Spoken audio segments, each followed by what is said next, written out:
Welcome to Heine House Live, a podcast about the exciting and ever-changing world of gaming and technology. Heine House Live is available on iTunes, Spotify, Stitcher, or wherever else you listen to podcasts. For all other info, including links to our community Discord, live video feed, episode archive, and a whole host of other great entertainment, please visit HeineHouse.com. Winner. You know it! What is up, ladies and gentlemen? How are you doing? Welcome back to Heine House Live. This is episode number 19, recording July 14th, a day after my birthday. And it was a fantastic day on my birthday. I hope you have had a fantastic week, and I hope that this weekend is awesome. And also, I hope that this, if it brings to you the start of your week, I hope that you have a fantastic week ahead. We're going to talk about some things that happened last week and, kind of round it out, let you know what's going on, to put you in the know, and to entertain and to hang out. 'Cause that's what we do here on this podcast. Of course, if you're new to the show, this is the podcast where I talk about gaming, retro and modern gaming. I also talk about tech, software, hardware, allware, shovelware, shareware. Ooh, the list goes on. We can talk about all that. So thanks for joining in, and thanks for being here. Of course, if you're listening on your podcasting app, I would appreciate it if you would give me a rating and even a review. That would be great, and that helps me grow, and it helps me in the trending, so I would really appreciate that. And if you're on YouTube watching the live feed, I got to tell you, just go ahead and you subscribe. You go ahead and you click that bell. You go and smash that subscribe button. Ah, fuck. Make it stop. Make it stop. Hey, there's one new thing I want to tell you guys about. It's really exciting. You thought audio questions were difficult? You think that was too difficult? That was tough? Well, guess what? I got your back. It's even easier. Hey, you got a smartphone? You have a telephone? You have a landline?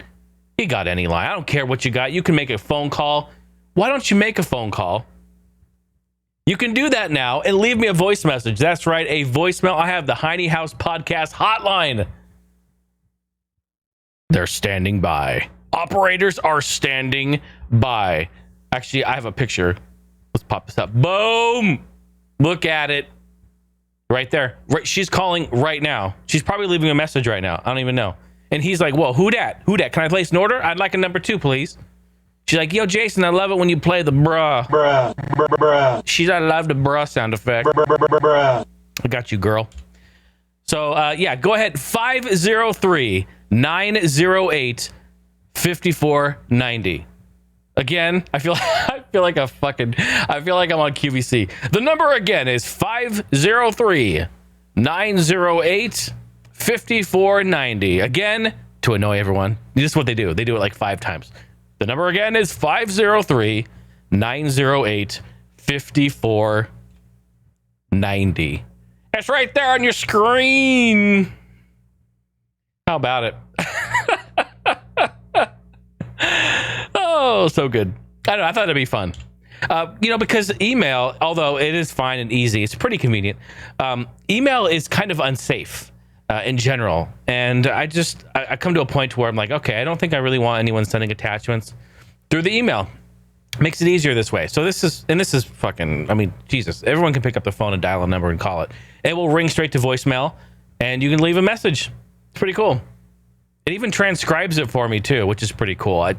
It's fucking Google doing their magic. All right, we're going to jump right into the show. We got some gaming stuff to talk about. We got some tech stuff. And we're going to just get right into it. But first, of course, thank you to all of the amazing support here from the patrons. The reason why the show is even here today, the reason why it's even happening, it's even functioning, the reason why you're even hearing it is because of all these amazing people you see here on your screen. Patreon.com/Jason Heine. And through the entire month of July, we're almost halfway through, but through the entire month of July, if you join the Party Pack tier, you can have your choice of anyone. Don't say it too loud. But some people are getting more than just one. I'm just saying it may happen.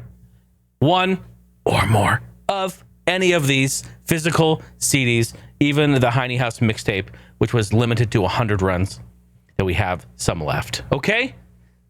Patreon.com/Jace90. Thank you for your support. And of course, HeineHouse.com. That's the website. Boy. Hey, okay, applause, stop. Here we go. Folks, we have... So, before I get into some gaming news, actually, I have some random stuff I want to talk about. This is really amazing. So, recently, you guys all know I went to Portland. While I was there, I saw my good friend Chad, and he and I have been talking about... And I talked about this last time a little bit, but so here's the follow-up. He had been talking to me about getting a soft modded Wii, and we talked about it, and I tried to do it maybe 5 years ago, and I couldn't seem to get it running. I think I did something wrong with either formatting or the tutorial I watched was bogus. Something happened. I couldn't get it working, so I just put it on the back burner as my 10th grade math teacher told me. Let's put it on the back burner, Jay. So I put it on the back burner. And I left it cooking. I never came back to it. But my friend Chad, he was like, Jay, I'm heavy into soft mod these Wiis. I want to give you one. So when I was in Portland, I hit him up. We hung out. You guys know the story. It's in the last episode. We had a great time.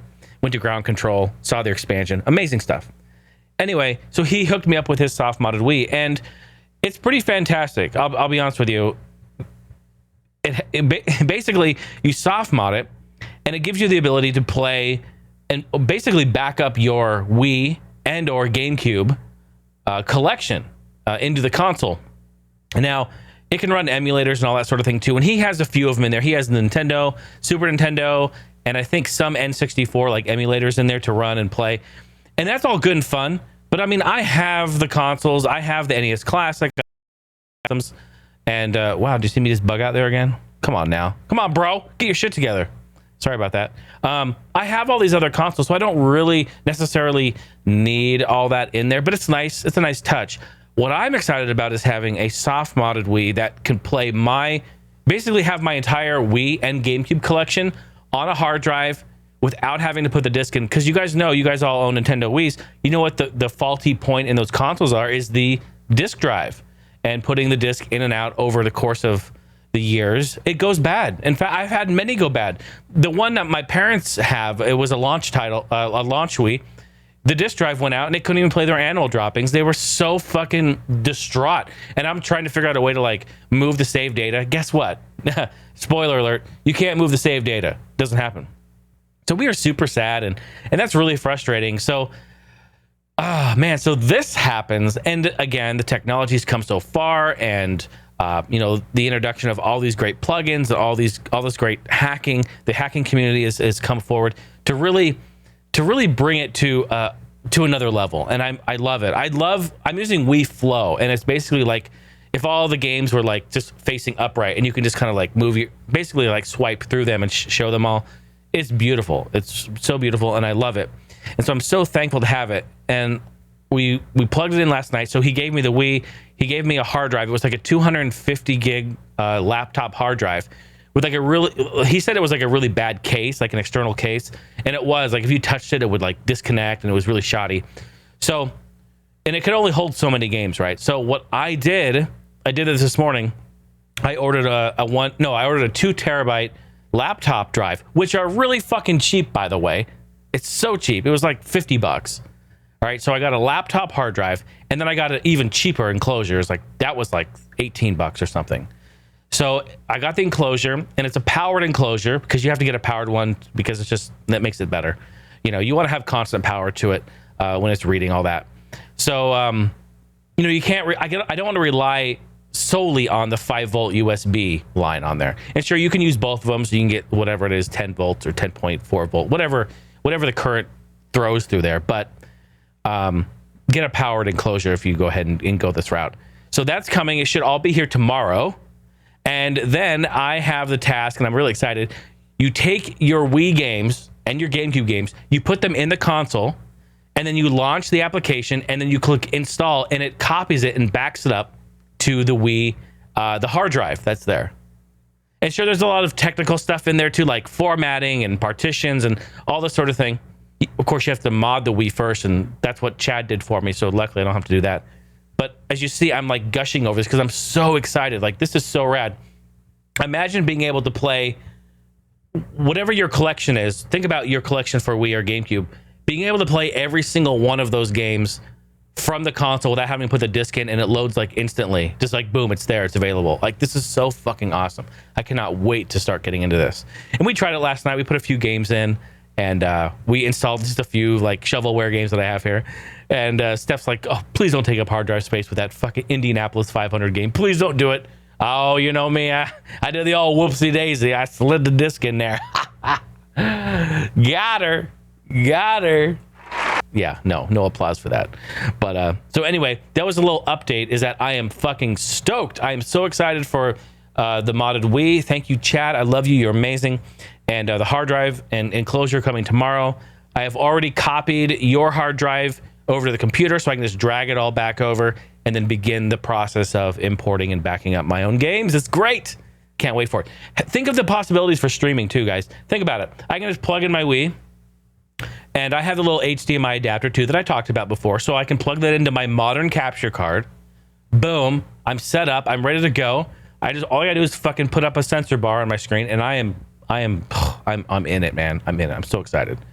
So yeah, that was a little update on that. But this is actually, when I talked about last episode, I talked about the Wii and I talked about the adapter. I had a lot of people write to me and say, hey, this is funny that you mentioned this, because I'm trying to do this. I'm trying to get this going. My friend or my brother or everyone's trying to get like their Wii's connected and going on modern TVs. And there's kind of a resurgence right now of Nintendo Wii. And I think it's great. It's one of my favorite consoles, to be honest. And it's the light gun console of the fucking century. It's like the best console for light gun games because of the pointer, because of the remote. And so that's great to play. So with that, some people have said, hey, this is really great news. Thanks for the feedback. I'm going to go buy the adapters and do all this stuff. And so with that, there's another update on soft modding the Wii. There's a lot of tutorials online, and I don't know, I stepped away from it. So if I don't really have a resource to tell you where to go look on YouTube, of course, but be cautious. I guess you'd want to look up soft modding it, and using a Wii Flow is what I use, what's in there. So it's pretty cool. Anyway, so that happened. So yesterday, you guys know, was my birthday. I think I've talked enough about it, but I just wanted to recap and let you know I had a great day. It was fantastic. We went out. I was wanting to go race go-karts, but it was like 112 outside, and I was all gun-ho for it. I was like, yeah, okay, let's go. We got up, we got ready, we're excited. We're going to go eat at this new restaurant that's like an hour away. We had a big-ass fucking burger. The burger, the top and bottom bun, or buns, were the top was 4 King Hawaiian rolls, and the bottom bun was 4 King Hawaiian rolls. Toasted, top and bottom. Boom. Shout out. It's called Wally Burger here in Phoenix. Shout out to them. I told them it's my birthday. We drove an hour. We were coming to eat these burgers. I saw the reviews on Yelp. I am fucking hungry. I'm a big boy. I want to eat. They were really, really warm. They were very, very comforting to us. They were very polite and kind. They greeted us when we came in. They brought our food to honestly, it's crazy to think that just being nice and like being sort of friendly is going above and beyond these days, but it's so true. But they were so kind. They were like, oh, it's your birthday. They gave me an ice cream cone for free. Like, how nice. Just this really nice gesture. So Wally Burger, if you guys are ever coming to Arizona, if you're in town, or if you live here locally and you want to get a great burger, go check them out. The entire place is completely decorated in superhero. Spider-Man, Batman, Marvel, you name it. They've got TVs all over the place playing Netflix of all the fucking Marvel movies. What a cool place. What a great place. So shout out to Wally Burger. I had a great time. I wanted to go race go-karts. I was going to go to a place called Octane. And we left the house like, yeah, I'm going to do it. And then I got outside. I'm like, fuck. The heat really just zaps you, dude. Seriously. I mean, you guys know, if you're in the heat that hot, it just zapped me. And I got tired as fuck. It's showing my age. No, showing my age. Oh fuck. But it's okay. It's okay. We had a good time anyway. We walked around Target. We're going to go to Bed Bath & Beyond. I just don't know if we'll have time. I don't know if we'll have time. No, we really did. We went to Target. We loved that. We had fun.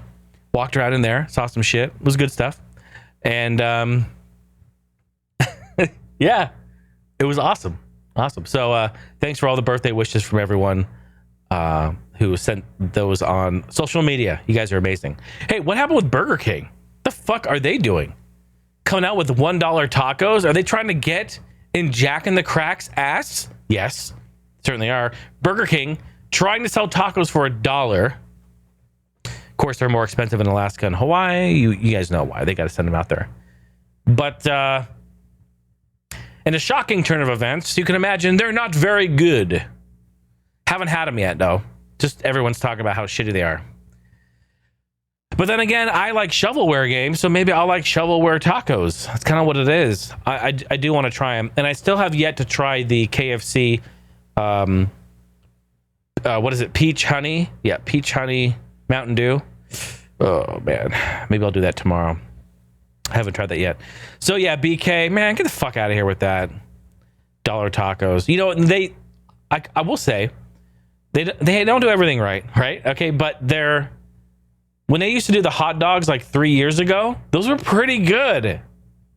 I mean, for a cheap, down and dirty fucking, hot dog, I don't know.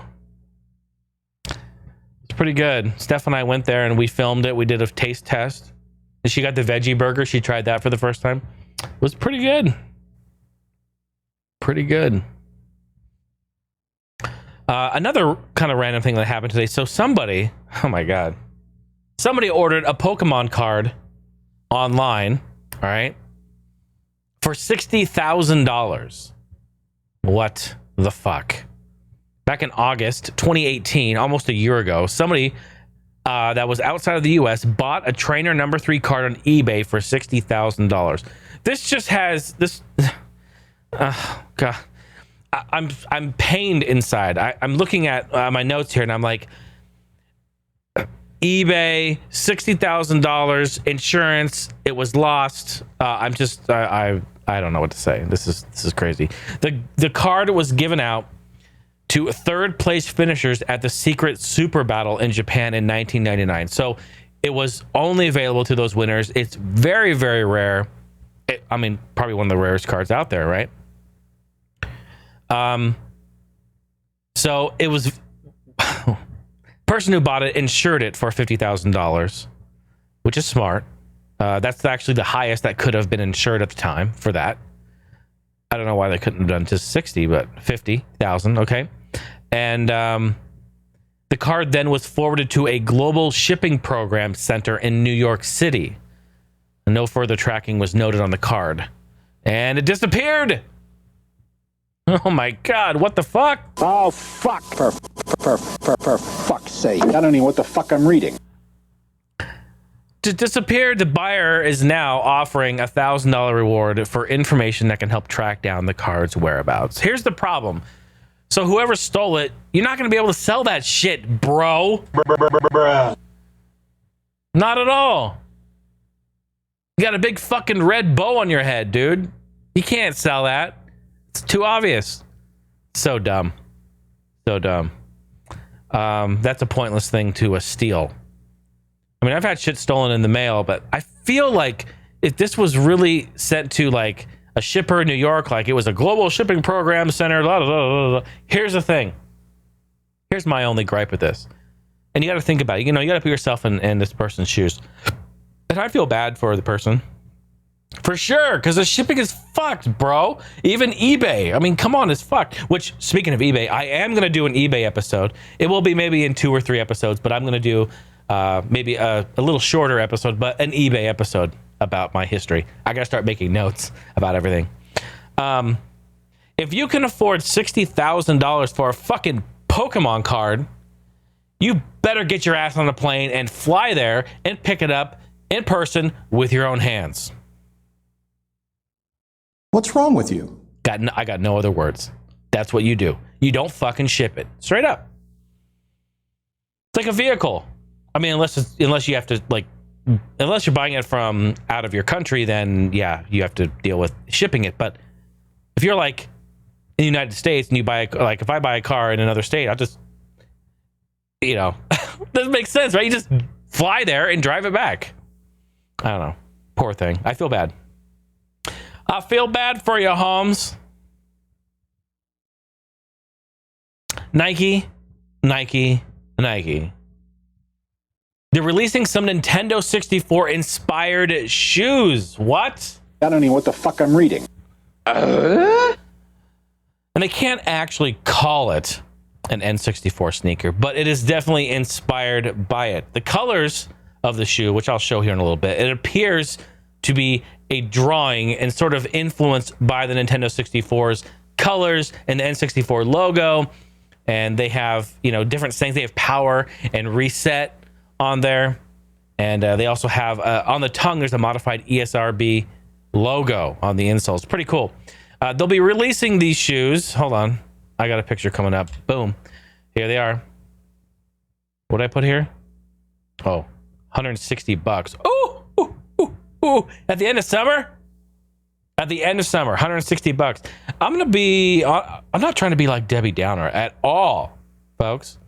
But to me, those don't, like, if I saw those, I'd just be like, yeah, bro, you just kind of got some ugly ass shoes. I don't really think that those look like, and if I saw that, I wouldn't say it's N64. You know what I mean? Yeah, the colors are the same as the logo, but yeah, no. And they have, like, it says Air Max on the back because that's the type of shoe it is in the kind of Nintendo sort of circle. Yeah. 1997 says on the inside there. See, powered and reset. I don't know. I don't know. I think it's cool. It's a nice nod, but I also think it's kind of a cash grab. And you know what? I got to put this up because look at this. Look what she put. Releasing at the end of summer for $160. This is more like an N60. No. Let's put that up here, Stephanie.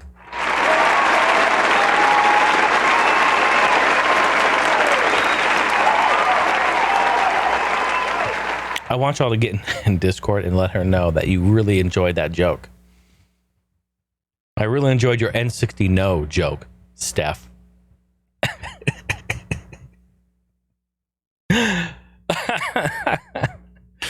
Good shit.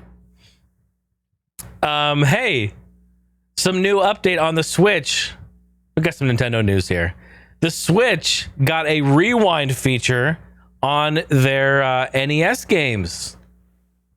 Are you happy about that? I am. You know why? Because I like to just kind of play casually, and I'm kind of a noob at some of those games, And I'm not great at all of them. And I like the rewind feature. And you know what? Dude, when I played the Mega Man collection on Switch and I used the rewind feature, that changed everything. Because guess what?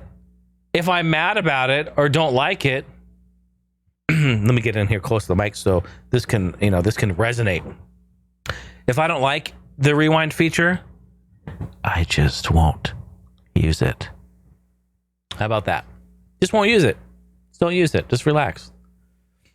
But anyway, the rewind feature, if you don't know, is that when you're playing the game and you die or you do something wrong or you miss something and you want to just hit rewind, you hit the LR, ZR, LR, something like that, and one of the bumper buttons, and it takes you back in time. It just rewinds, just like the good old days on your VHS tape.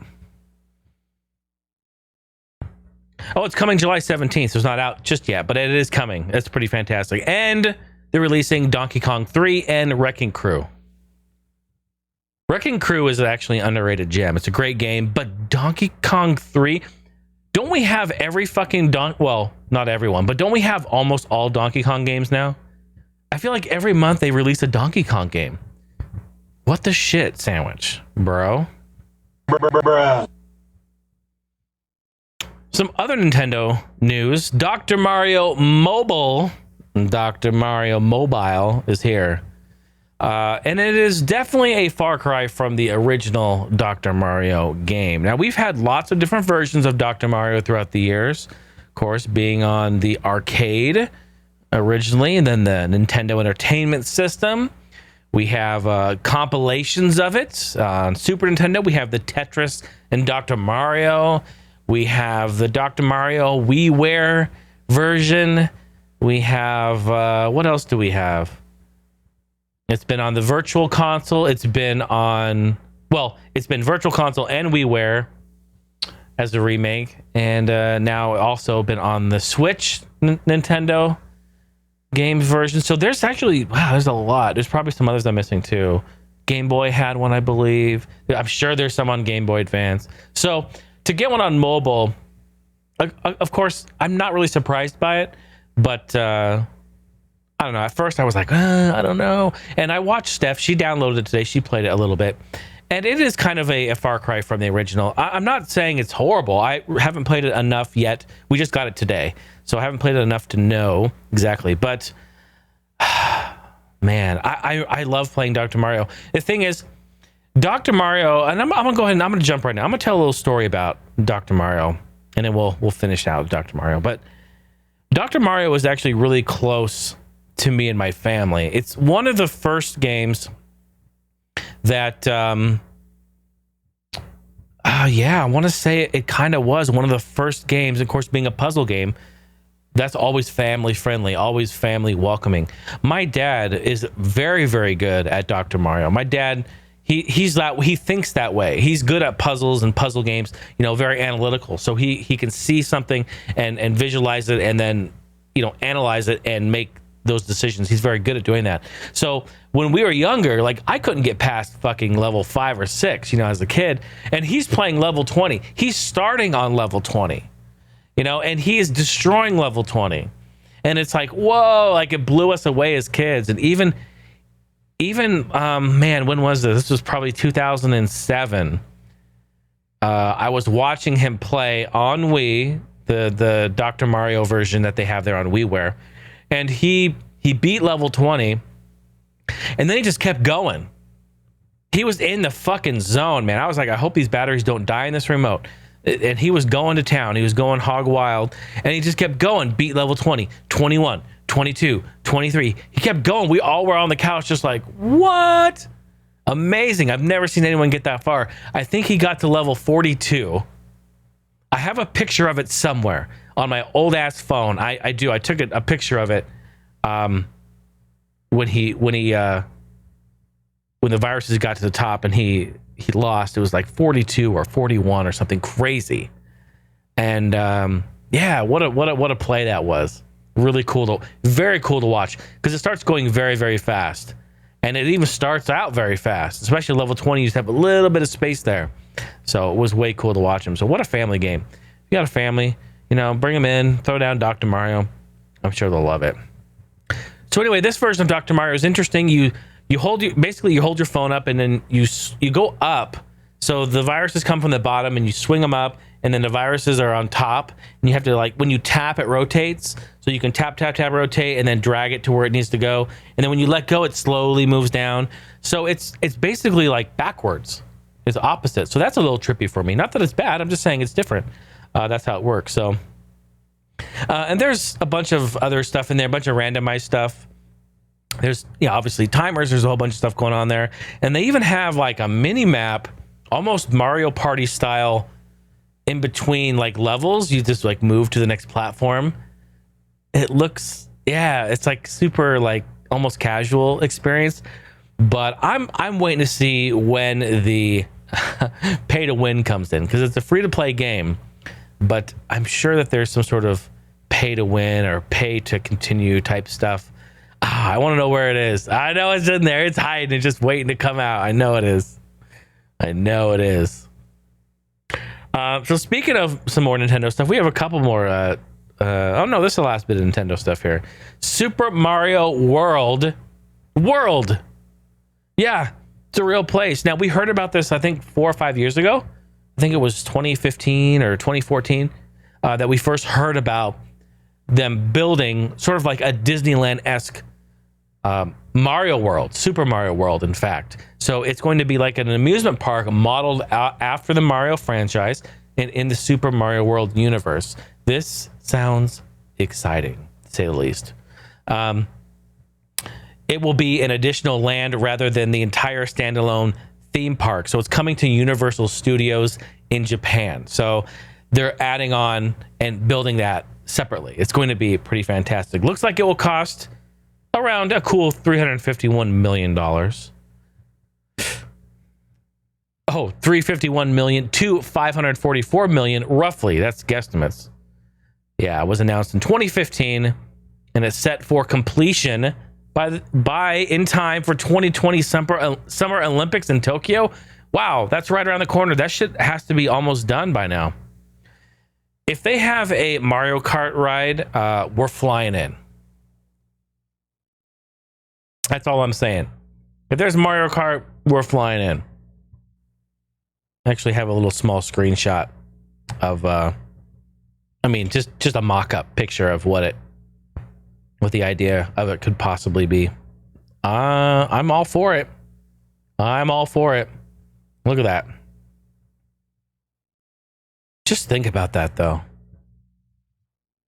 Look at those Yoshis up there, just fucking walking. Yoshi's Adventure, it says right there. Yeah, I'm down. I'm down for that. In fact, we were watching today, Steph and I were watching a couple of YouTubers who go into Disneyland do the walkthrough. We were watching them walk the new Star Wars land over there, Galaxy's Edge. And it looks amazing. And it looks like, basically, I went broke just watching the video. I could feel my bank account basically depleting as I was watching the video.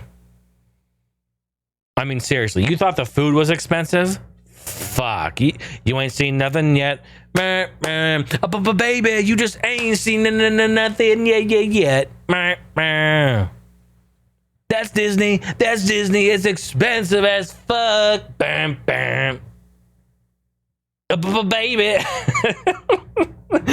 you just ain't seen nothing yet. Fuck, man. Oh, man. Holy shit. There's a group of people right now going around on Twitch donating cash to smaller streamers to help them out in hard times, giving back to the community. A group called the Discord Boys, they're donating thousands of dollars to Twitch streamers in an effort to pay it forward to people who have helped spread positivity to their communities and are in need of some extra cash. I think it's absolutely brilliant and amazing. Thank you, the Discord Boys, for doing that. Just to give an example, one donation in particular is one to support a streamer called Abby Star, ABBI, Abby Star, who was in need of eye surgery. So they donated a bunch of money to Abby Star to help out with that. That's just fantastic. You know, give back to the community, give to the community, and give back to the community. I think that's great. Thank you, Discord Boys, for doing that. That means so much. I wanted to spread some positive Twitch news. Shit, man. I feel like every time I'm like, it's Hacker Cheater of the Week. Cheater of the Week. So now we got some people donating some cash and giving back to some streamers. That's good news. Some other news, Minecraft Earth. Have you guys heard about this? What the fuck, mate? Minecraft Earth is basically an augmented reality experience in the Minecraft universe. Minecraft will be coming out with a mobile game, kind of the likes of Pokemon Go and the Harry Potter Go, the Harry Cooter Go. I'm sorry, Wizards Unite. The Harry Cooter Go. It's called Wizards Unite.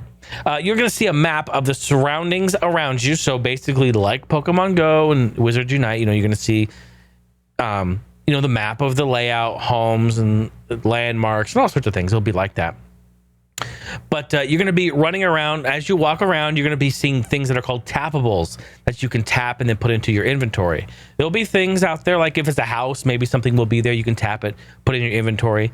In these objects, you can earn and keep them, make creatures called mobs in the Minecraft universe, different kinds of blocks and objects. They all do different things. It's just, it's a fucking, dude, it's just an augmented reality Minecraft experience. And I think that is going to be really, really cool. If you like Minecraft and you enjoy Pokemon Go or you enjoy Wizards Unite, I think you really like this. Should be a lot of fun. What's more interesting are the build plates. The build plates are the spaces where you're able to build in Minecraft Earth. So you're able to build and do things in the real world through augmented reality and build and create stuff. I think that's really cool. It looked actually, from what I saw, and we watched a little video of it earlier, so I knew somewhat what it looked like. It looks cute. I'll be honest. It does look cute. It looks like a lot of fun. I think a lot of kids will enjoy it. And when I say kids, I mean grown ass adults. Excuse me. I got something in my throat. You can sign up now for the closed beta at Minecraft.net. It will begin later in the summer 2019. This is an interesting one, and I wanted to talk about it because I can't believe it. I don't believe it, and I'm not sure how this works. But we saw an article today that Minecraft. Let me just take a swig. Let me take a swig. No, it was really trippy. We saw this article, and they're saying in the article, of course, super clickbait. It's like, Microsoft is going to delete your account. I'm like, bro, get fucked. What are you talking about? So some of the details are starting August 30th, Microsoft will start closing accounts that have not been active for 2 years. And I saw that and I'm like, what? No, they're not going to just shut down your account. Can they shut down your account? I don't know. So this is a move to get rid of dead or duplicate accounts. Okay, I mean, I understand that, but 2 years?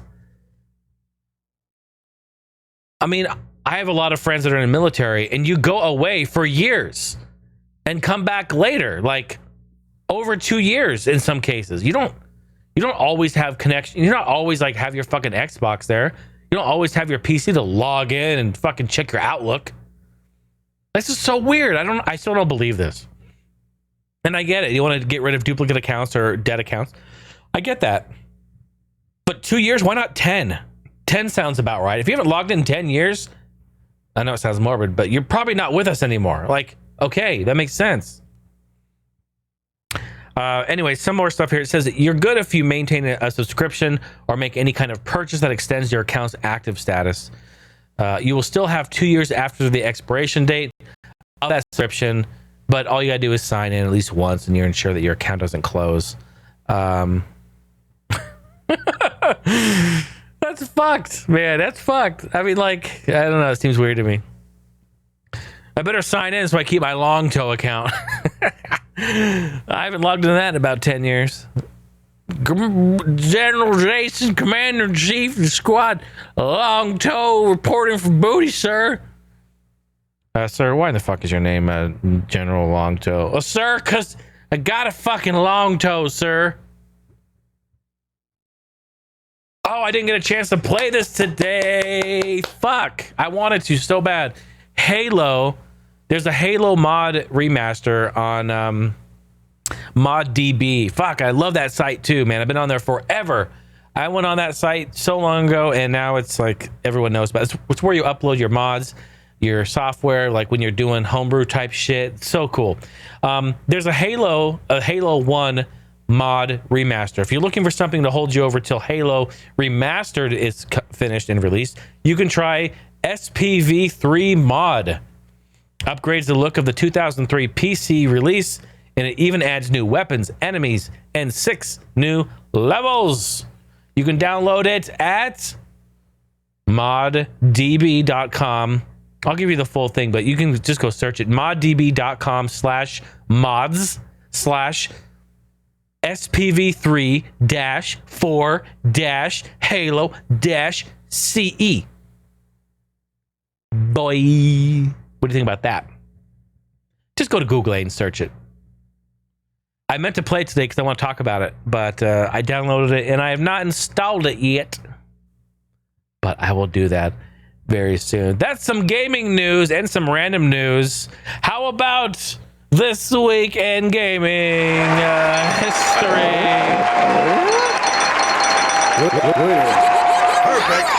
Perfect. Nice. This is the section where I talk about games that were released this week, the week the podcast comes out, in the future, or in the past, or both.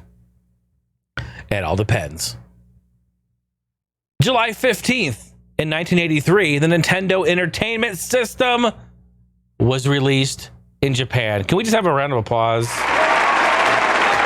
Just a pause for the cause. I mean, hello. And I think every one of us who play games or gamers should take a moment, whether you like Nintendo, you hate Nintendo,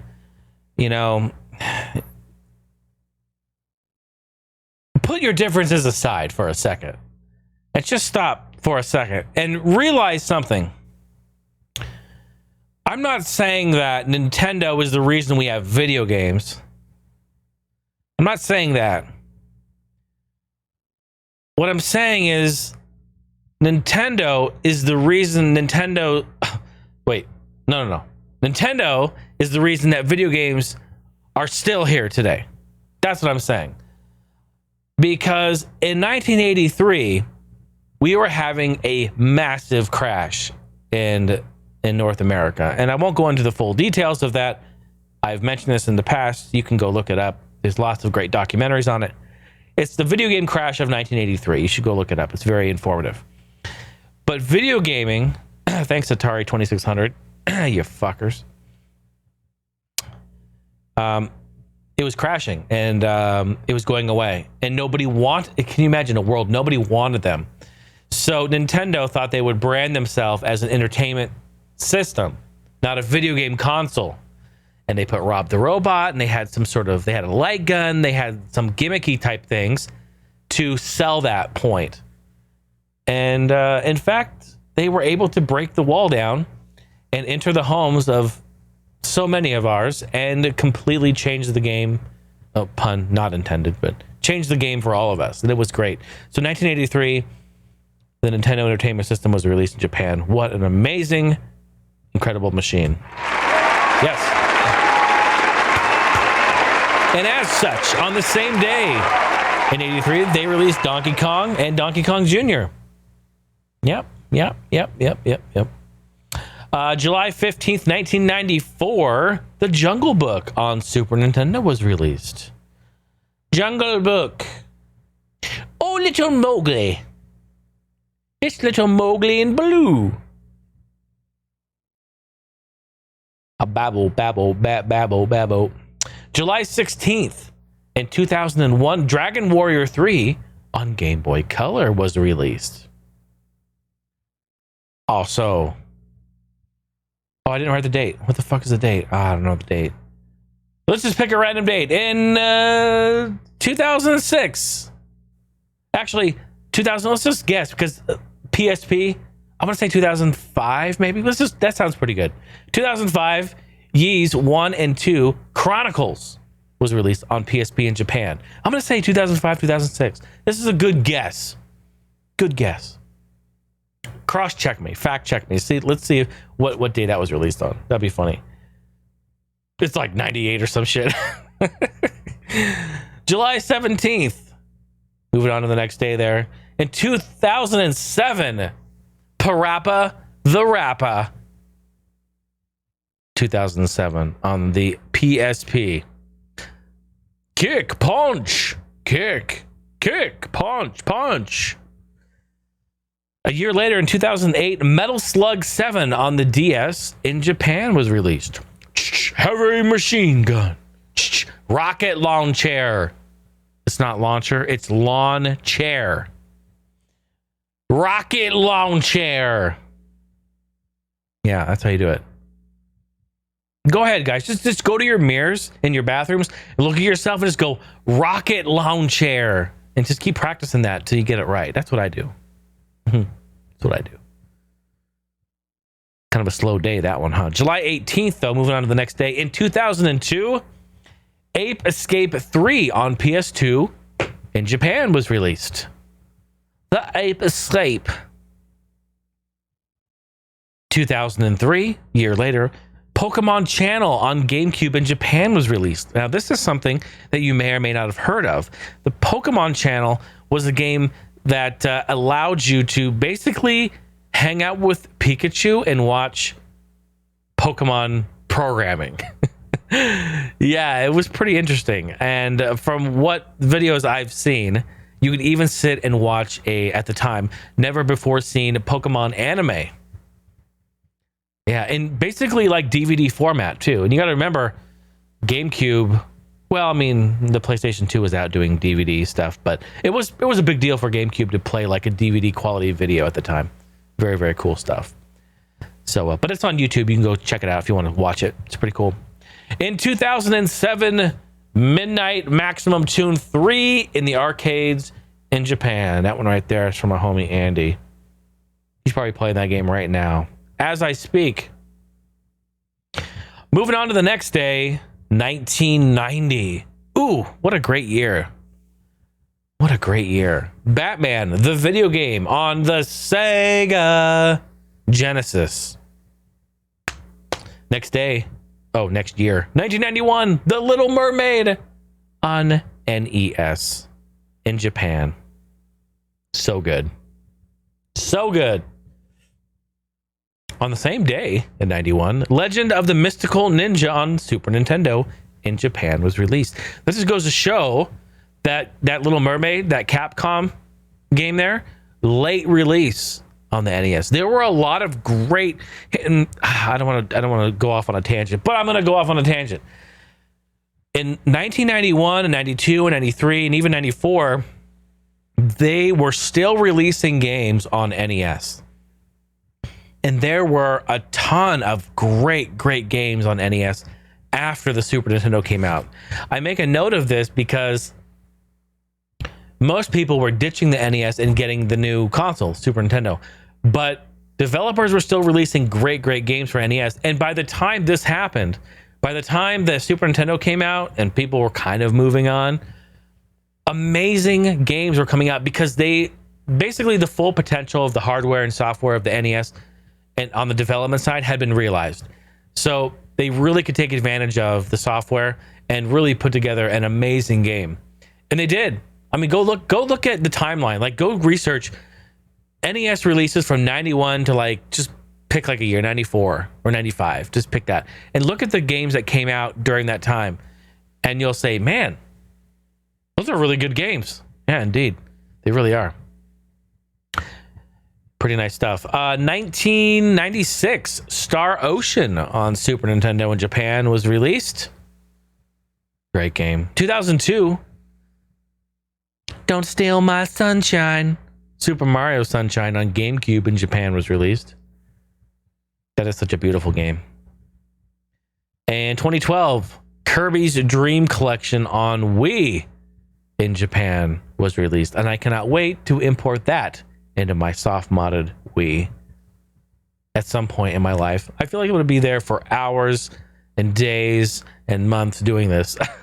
You know what would be really fucked is if I got my soft modded Wii, I got the hard drive, everything set up, and the fucking disk drive dies. Dude, I didn't want to. Why did I say that? Why am I jinxing myself? I shouldn't have even done that. Shouldn't have done that. I apologize. Please, knock on wood. Don't break. All right, we got 2 more days left on this list. July 20th, 1983. Mario Bros. Arcade. Classic. Oddly enough, I didn't play... Well, of course, I was very, very, very young in 1983, but I didn't play it first in the arcade. No, I played it first, if you can believe it, on the Atari 2600. Yep. That would have been probably... Oh. Actually, just thinking about it makes me sleepy. I think... we didn't get an NES in 85 when it came out. I know that for a fact. I was playing 2600 in 85. I vividly remember that. In 86. I think we got it in 86 or 87. So anyway, 1988 Bionic Commando on NES in Japan was released. That's a great game too. That's another Capcom game. I always liked that game. None of my friends enjoyed it. I think because it's, well, one, it's single player, and two, it was kind of difficult. And the movement was really weird and wonky. Like when you would swing yourself, you didn't really have any control. You're just kind of like fucking wherever you let go or grab onto, you're kind of just flying around. And I always would fucking swing and then swing right into either a bullet or an enemy every time. Very frustrating. 1990, Double Dragon on the Game Boy in Japan was released. Pretty good. July 21st.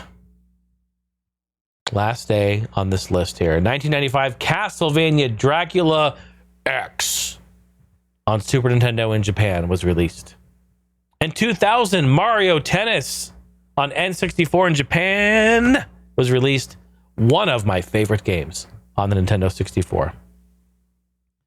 2001, Mario Kart Super Circuit on Game Boy Advance, excuse me, in Japan was released.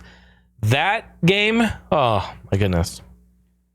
That game has great multiplayer. I'm telling you, if you had the Game Boy Advance link cable, you could literally link up, I believe, 4 Game Boy Advance Game Boys and play. And from what I understand, I think one of those games you didn't have to have 4 cartridges. It was like, I think the host had to have 1. Think of this. This blows me away. Now, correct me if I'm wrong. I do remember this happening, though, with a few games. The host had to have 1 cartridge plugged in, the link cable in, and then the link cable to go to 3 other Game Boys, and they could all play multiplayer with you. Let that sink in for a second. It is sending real-time gameplay down that pipeline, down that cable, to 3 other Game Boy Advances, and it's doing it in real time with no lag. Hey, I got no words. It's pretty awesome. I believe that's what it was, because I remember playing this before. I don't know if I ever did 4 players, but I know I did 2 for sure. And the last game on the list in 2017, a few years ago, Fortnite on consoles hit the scene. PS4, Xbox One. And that is this week in gaming history. Perfect. You know it! Yeah.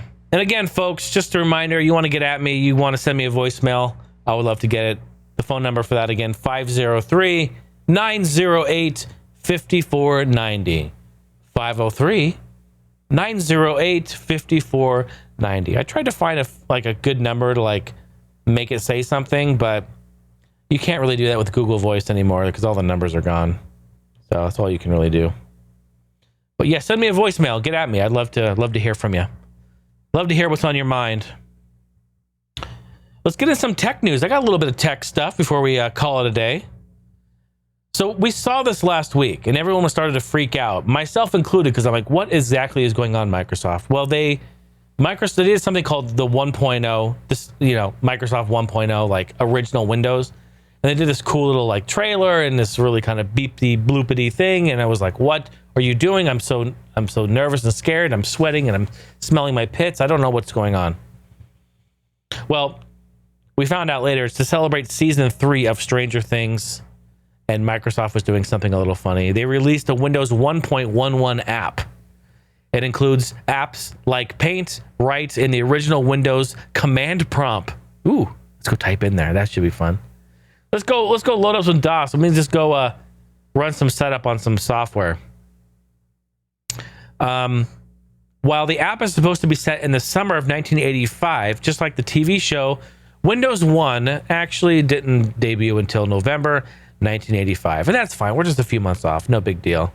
You're almost there. You might as well take advantage of it. The app is designed more as a game to accompany the latest Stranger Things season. So it's a tie-in there. Oh, man, I was excited because when that happened, I was like, dude, are we getting some new retro shit here? What are you doing, Microsoft? I would love to have something new and retro at the same time, but the app is cool. There's some little Easter eggs and teasers, and there's some 8-bit stuff that's going on in there. Some clues to that leads you into learning more about the episode and stuff like that. So, hey, if you're into Stranger Things, I know a lot of people are, check out the app. Should be a lot of fun. It might be kind of fun for you. Who did it? Who did it? Was it Professor Plum with the candlestick? Or was it Colonel Mustard? Was it Colonel Mustard? Let me take a closer look with my monocle.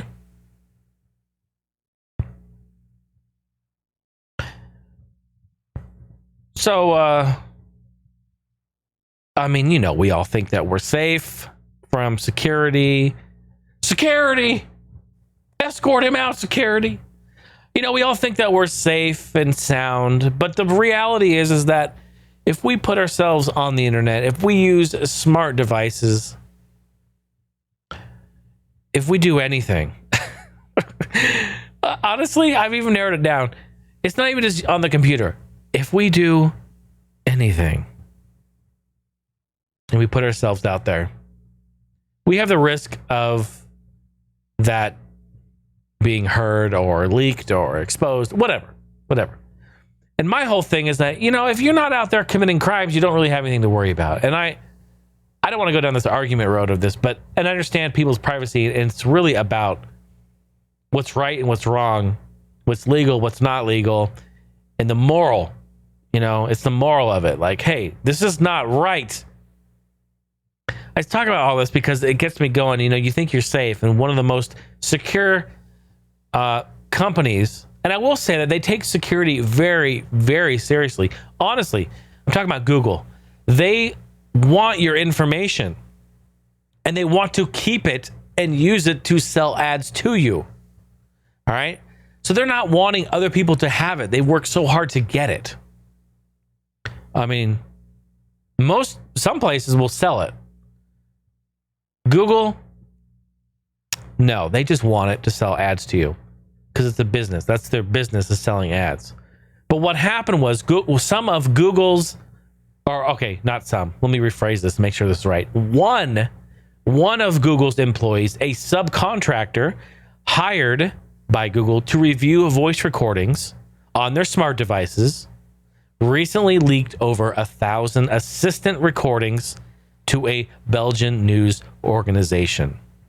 Money was too powerful for them. They cracked under the pressure and sold off these recordings to a Belgian news organization.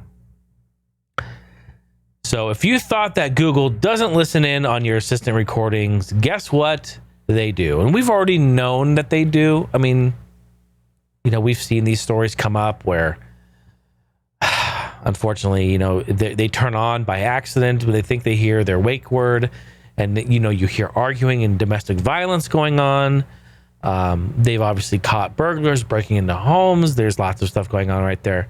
But just so you know, they do listen to it, and they do have it. And some of these companies even keep the recordings. We just learned about this last week. They keep it. Amazon keeps it forever until you go into your account and delete it. It's theirs. They have it. And okay, I'm not trying to be like, hey, I'm taking this lightly or not. Here's the thing. If you invite an Internet of Things device, a smart device in your house, and you hook it up to the internet and hook it up to the Wi-Fi, and you use it, and you authorize it to do that, you basically ask for it. Now, I'm not saying that what happened here with Google is right. In fact, this person's life is his life is gone. There's no going back from that. I bet you he'll be in prison. I mean, they take this so seriously.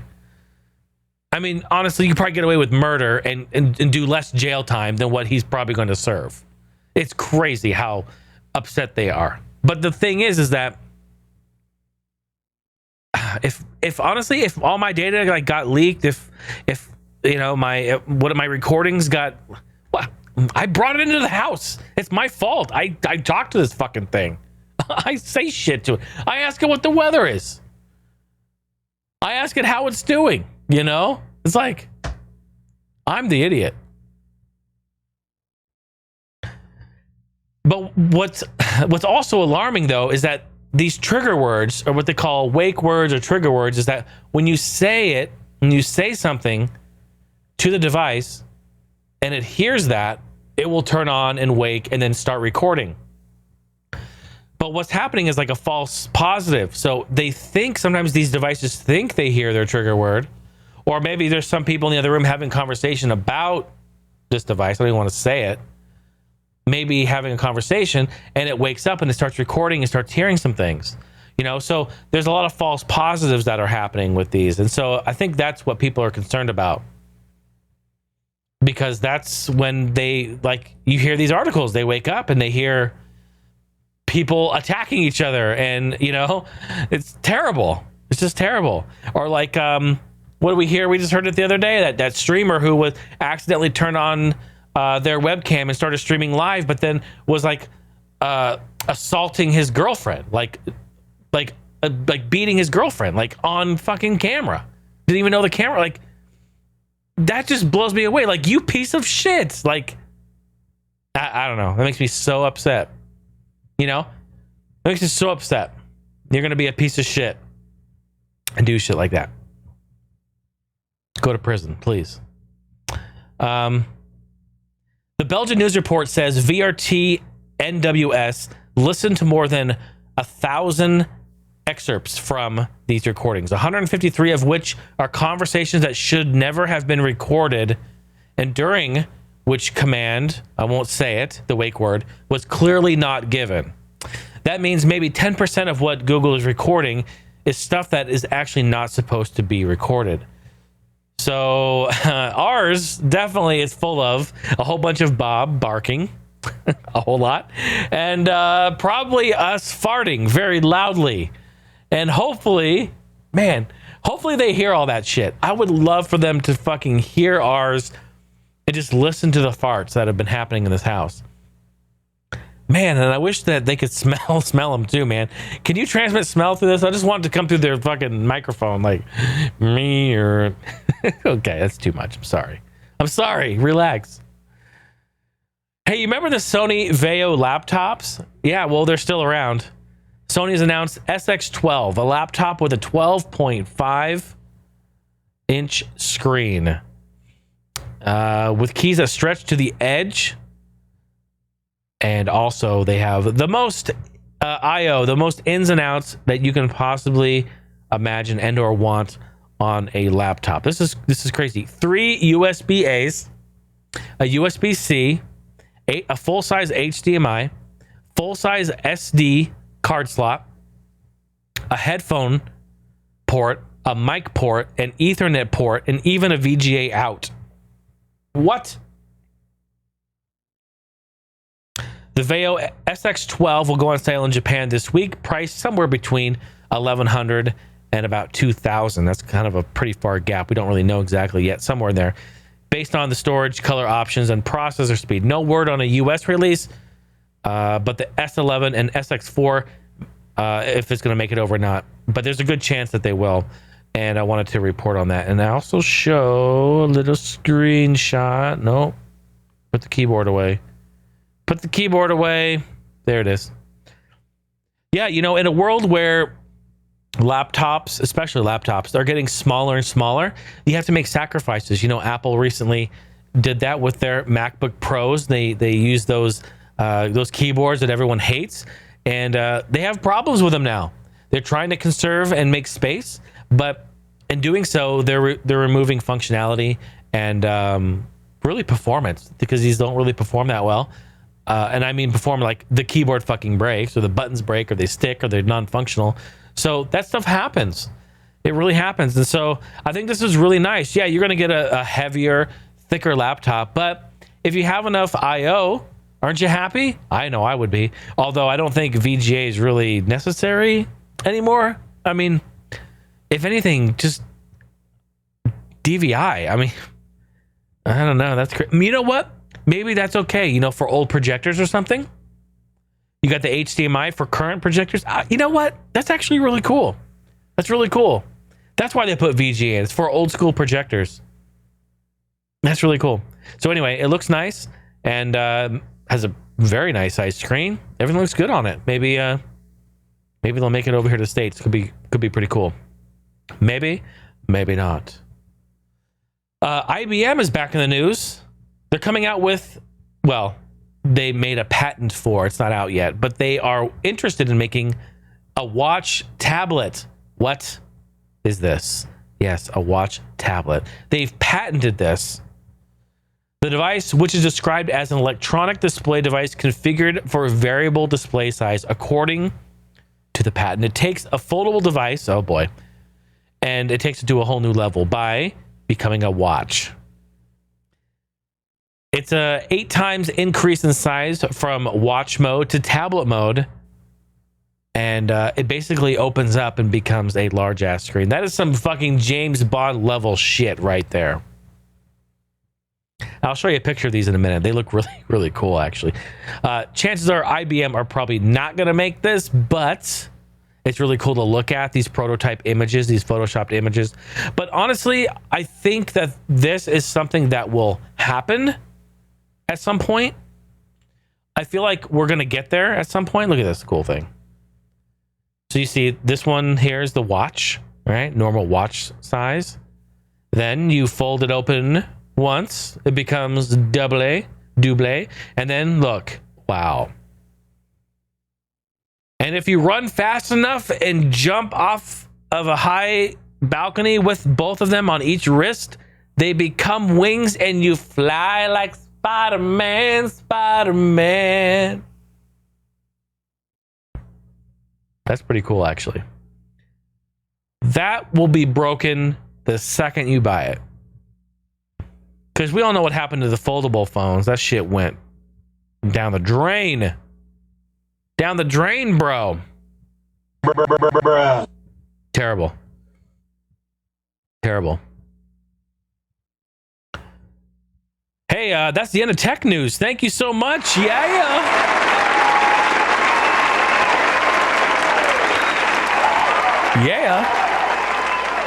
Hey, and before we say goodbye, of course, HeineHouse.com is the website. You want to join Patreon, patreon.com/Jason Heine is where you go. If you enjoyed the show, enjoyed the episode, I would love to have you over there. Keep it alive. Really do appreciate you all. And of course, Discord is where you want to jump in and hang out with us. You can go to my website, scroll to the very top, and you'll see the Discord icon. You click that, join in. Join in, bro. I can show you a little bit. We have some fun stuff that's going on in Discord. Just a community of like-minded individuals, gamers, tech people, just lovers of all things, and they're fantastic. We hop in, we have good conversation, good chat, good laughs, all sorts of stuff going on in there. So if you want to keep the conversation going, that's where you do it. And of course, there's the picture. Look at this. Here we are. Boom.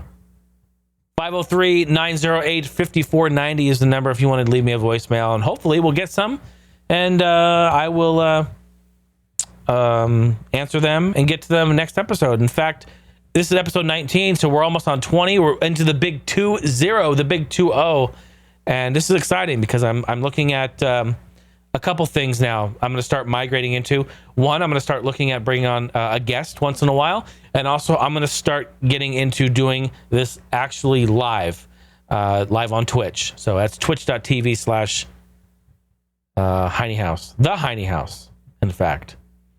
So, yeah, hope you guys have a great week. Thank you so much for kicking it with me, and I appreciate all the support. Y'all are amazing. Have a good week. See ya. That's all for this episode of Heine House Live. Thank you all so much for being here. This podcast is directly supported and funded by your generous pledges given on Patreon. You know, and if you're sitting there like, hey, thanks, Jay. I appreciate that. I had a good time. This was a good date. We had a nice sesh here. Maybe you had a little giggle. Maybe you had a little tickle. If you felt a little something, had a good laugh, cracked a little smile, swing on by Patreon. Just come on in. You don't even need reservations. It's always open for you, ready to go. Just come on by. Got a bunch of exclusive content, music, all kinds of stuff there for you. And of course, how about social media? If you're on the interwebs, maybe you're on Facebook, Instagram, Twitter, you can find me at handle at Heine House. And lastly, of course, audio questions. Please get those going. Get on the horn. Get on the bullhorn. Maybe you want to get on the string and cup. And maybe you got a talk boy. Maybe you want to submit that to me via talk boy. That would be fantastic. Bust out the cassettes. Submit those audio questions via email. HeineHouseLive@gmail.com. And of course, the real-time community chat can be found in our Discord server where the party never ends. It continues all night long. HeineHouse.com. See y'all in the next one. Bye now.